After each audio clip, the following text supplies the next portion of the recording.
Hello, hello, hello. I want to hop on here real quick and talk about resisting the urge to go into survival mode. I talk to so many women on a regular basis, or so many people, because I don't want to get hung up on that idea, but it is true, though. It's something that is more apparent with in women, to where we say that we want this particular outcome from people. We want to be treated a certain way. We want to be seen as someone who deserves assistance, someone who deserves rest, and all these wonderful things. But at the same time, when we see a little bit of our surroundings out of whack, the first thing that we do is go hardcore into survival mode. I can think of several times on my journey, many times in my life, to where that was the automatic response. I had been hardwired that way. I come from survival mode kind of people, hustlers, hardcore working type, in background. And so every time something was going wrong, in my mindset, it was only me that could fix it. It was only me that could get it right. It didn't matter who was around, what they knew how to do, what their capabilities were. I felt like if I didn't do it, then it wasn't going to get done right. And that's what just almost about anything, right? I was thinking about comparing myself to maybe 10 years ago, and then like who I currently am as it relates to like being in survival mode and choosing not to go there. I was thinking about all the time when I was in the process of selling the old house that I was living in, because I'd lived there for like a decade. And it was just time. It wasn't in my name, really. It was in me and my ex-husband's name. And I just felt like it was time to move on and move forward. Well, I didn't have a plan. I didn't know what to do next. I didn't know where to go next. I didn't really have any insight into that. So when I did that, I kind of just started living in like a townhome somewhere, and then moved to an apartment or something along those lines. And as time was going on, money started dwindling away, as it does whenever you are like, living but not really working, right? And I was thinking to myself, like, oh God, there's something I have to do. And when I tell you, I went hardcore. I started selling every single thing in the whole house. I'm talking about furniture, chairs, clothing, purses, shoes. It's like in my mind, I was like, I refuse to be broke. I refuse to be without things. I refuse to have to ask anybody for anything, because it's just going to be the worst thing ever. They're going to talk about me. They're going to say, I knew she was going to fail. It's going to be all these things. And that was my mindset. And I was going hardcore. And I was thinking about how I went through all that trouble, and I was, selling this, doing that. And at the end of the day, when the problem was actually solved, it had nothing to do with anything that I had done. Yeah, I created some extra money for myself, money that I was able to put in the bank somewhere and put to the side and take care of myself. But it didn't really solve the entire issue of what I was dealing with. It was, matter of fact, a reference from somebody else who said that there was a position open, and I started doing work for another college. And then it came in the nick of time, and I was able to be okay. And so I was thinking about that same situation, like this time last year. I left a toxic environment, which was a position at a prestigious school. They call it the Ivy of the South. And I was like, oh, but I gotta stay there. And I'd given this place 3 years of my life. And I was thinking, like, it was such a rocky environment. I was like, I spent 3 years somewhere, and I really don't have a reference that I can count on in that space. And I was like, I can't even say that, I did a good job and I was working. I can't even trust the people that I was working with and stuff like that. But it was either my mind, either I was going to lose my mind, or I was going to leave the place. And I decided to leave. And I was like, well, you know what? You got money saved. You're going to be all right. And at the time, I was also still doing some contract work. Well, what do you know? Because that's how the universe works. That's how life works when you're trying to up level yourself. When you realize I'm taking treatment and I'm not being valued and respected, and you like, I need to do something else. It always kind of scares you a while. So soon as that happened, I was doing the contract work with this other major corporation, and sure enough, right after that, they said, oh, that work is ending by the end of December. So we're going to give you like a small severance package, but after that, we're letting you all go. And I was like, no way. Of course. But this is the thing. The severance was enough to be okay for most of the year. And so I lived my life and all that, with just on that severance and being perfectly okay with it. And by the time it got to mid to early summer, I was like, hey, this money ain't looking like it's supposed to be looking. I mean, it ain't looking bad, but it's like if I start counting out months and like, how many months do I have on this, right? And so everything in me wanted to start shouting and screaming and jumping right into my masculine energy and start pounding the pavement, trying to make things happen, and start looking around. It was just like, okay, you've already been here before. What can you do? It's like our nervous systems are wired to react to things in that way. And if we don't notice, we don't catch it. And so I challenged myself, and I can honestly say this year has been one of the hardest challenges to not react to what I was seeing. And you're talking about faith. Yes, everything, of course, worked out like it was supposed to. But the time that it didn't, those months that passed, and I was like, I don't really know. I don't have work from anywhere. I was like, I haven't been working well. I love that though. But I'm just like, I don't even have contract work. And I'm like, what is happening? And it seemed like every little door that I normally walk through was all just closing.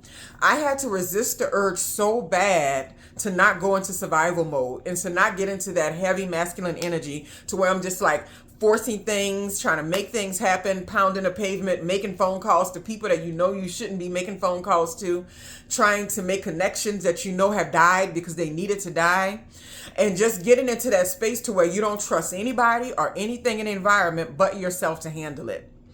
And I was reading some of the comments on the other video that I did about women resting, and so many women were saying that how they automatically fly into survival mode the minute things are not right in the household. Just like you have a husband, things are mostly taken care of. And then when something small goes wrong or things are not right, you get out of your rest and immediately fly into, let me be Captain, Superwoman, and let me save everybody and let me save everything, right? And that's not really the mode you want to be in, because when you're always filling that gap with your own efforts, you never truly get to see what you're creating. You never truly get to see what you're manifesting, what level you have alchemized towards, right? You never get to see that because you're always putting your action in the way of it. And I think sometimes actually putting roadblocks in places where they weren't, but because of the way that you are approaching it, roadblocks are showing up. And so just like the sweet lady that I am, that I want to be, that I've been aiming to be treated as for most of my adult life, I sat back and I waited. And I was like, dang, you would think in every other day it would hit me in some weird way. And I'm like, wait, shouldn't I be doing something? Shouldn't I be running around in circles? The house is on fire. House is not on fire, but that's what that ultra independent mode puts you in every single time. And when I think about being in like a previous relationship, that was something that happened. Well, first of all, I'm going to do a video on that too, about being protected and provided for and what that actually means. It has nothing to do with brute force for the most part. It has more to do with psychological and spiritual and emotional protection, right? And provision. But in that time, I was with a person who was telling me something like they didn't want to take care of a person, even the person that they were with in old age, that person needed to have their own retirement funds and this and that and all that set up. And I'm like, well, that's fine and dandy. But then my thought process was like, why is it automatic you need to take care of yourself in old age rather than we're working together and what we do together is what's going to create the outcome for our future? That wasn't the case. Well, I had already relaxed into my feminine energy. I had already gotten to a place where I was like, oh goodness, this man is great. He's taking care of things. I don't have to do a lot. I quit my job to accommodate the relationship for a while. But when those words were spoken, I can honestly tell you, I flew hard into survival mode. I mean, I literally found myself working 2 full-time jobs because I was like, there's no way. And I look back and I was like, I can't believe I thought for 1 second somebody wanted to take care of me. And instead of realizing that the people around us or the men around us or the people that we bring into our life and in our space, they're simply just vessels. They're not the end all and be all of you being taken care of. So literally I had attracted and I had manifested and created an environment to where this person came around who normally didn't do this behavior for women that they were with, was giving me this treatment. And they said something which I think was real, and it resonated with this older version of me. It resonated with the survival, fight or flight mode of me. And I was like, no way. I was like, I got credentials. If I sit out of work any longer and sit around here and make cookies and bake all day and, play in the flowers garden and go shopping in the daytime, I said, I'm going to look up in 4 years. I'm in a technical field. I won't have anything to offer. I won't be valuable, right? And so it didn't matter what was said after that or what was done. My mind was focused. I was in survival mode. That was it. And so when I think about those moments, and then I think about me most recently now and how I just refused. I was like, nope. I said, I have to see what I've been creating. I have to see what I've been manifesting. I have to see the level at which I've been operating and see if I am developed to this person who attracts the right people, who attracts the right environment, who attracts the certain level at which they choose to live.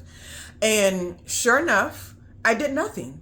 I wanted to do so much stuff, but I did absolutely nothing. I sat every day. I did yoga every day. I read. I created videos on YouTube. I spent time with my daughters. I had conversations. I, went to the park a lot, like I always do pretty much on the weekends and stuff. And I enjoyed the house that, I'm living in, a house that I purchased. And I was like, wait, you sit around here and run and get in survival mode. You don't even enjoy the beauty that's around you, right? I was trying out all kinds of recipes. Like every 5 minutes I was at Trader Joe's or Whole Foods buying some kind of ingredient of something that I found online to go ahead and create. But what I refused to do was get in my own way. And I think that's what we have to remember when we get into that rest mode. We can't be frightened every single time something comes up, or every single time it doesn't look exactly the way we want it to look, or somebody says something that's a little bit off. Because what I should have did in that previous relationship, I should have held still. I should have kept calm. I should have been like, okay, well, that's fine. But you know what? I know that I am well provided for and protected and being taken care of. And you are the vessel, and I appreciate it, and I'm grateful for you being that vessel. But if you choose not to be a part of that vessel, if you choose not to be in partnership with me as we get older, then I think eventually our lives will just do what they're supposed to do, because that's how that works. But sometimes we want to get in front of everything, and we want to try to prove that we have all the tools, especially to other people, to make it work for ourselves. And so I'm just noticing that, sometimes looking around, resist the urge, right? Act like you need a fainting couch. Act like you're one of those women, one of those people that need a fainting couch. That's just like, oh my God, this is getting too rough. I'm just going to exit the space. I do it all the time. When my daughters start, they bicker. They're not even 2 years apart. They're very close in age. And sometimes they start bickering, It's the same little arguments I've been hearing for more than a decade. It's like, but you said. And I used to always fly right in between those little arguments and be like, no, and I would make it so much worse. And like right now, like if they start doing that little bickering like at each other, I go, okay, and I'll just go do something else. And that's the same approach you have to have when it comes to things not looking exactly the way you want it to look in life. And that's the way you also let other people take on a role in your life and in your space, right? Had I not paid attention, had I not done those things, maybe that person would have flown into that mode and was just like, well, this person is kind of dependent on me, so let me bring out the better version of who I am. And then if not, then it would have just been parted ways anyway, right? And so sometimes a lot of women talk about having husbands. Many of the women, you're not giving other people an opportunity to show up for you in any kind of way. You're not stepping back and saying, you know what? Today is not it, and then seeing what they can do, seeing how they handle it. Because a lot of times we think if we're not the ones doing it, it's not going to get done right. That's why I'm a huge proponent of curbside grocery pickup. I have not shopped for groceries in I don't know how long, unless I'm going to get a couple of ingredients or two to make something. But whenever I'm doing the hauls, I never go in the store. I hate it. I'm not putting myself through that, right? It makes me feel like, like rigid. I don't want to feel rigid. And so I'm like, why don't you let somebody else do it for you? They do it for free.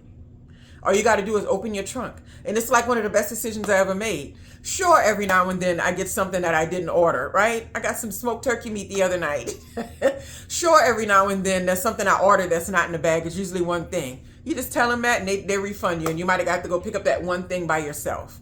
And I totally don't mind. And because that type of mindset is training me to understand that you don't have to put your hands on everything for everything to be okay. If you want to thrive in life, you have to get into a thriving mindset.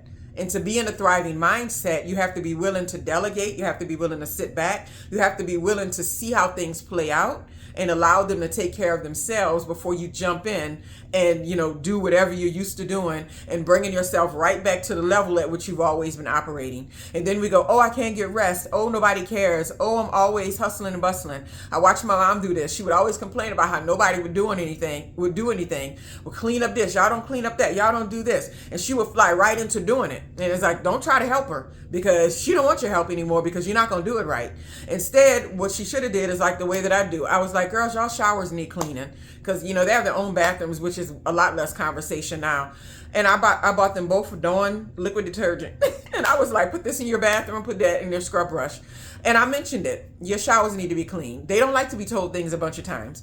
And I said, okay. And then you also have to have patience for other people's pace if you don't want to fly into survival mode.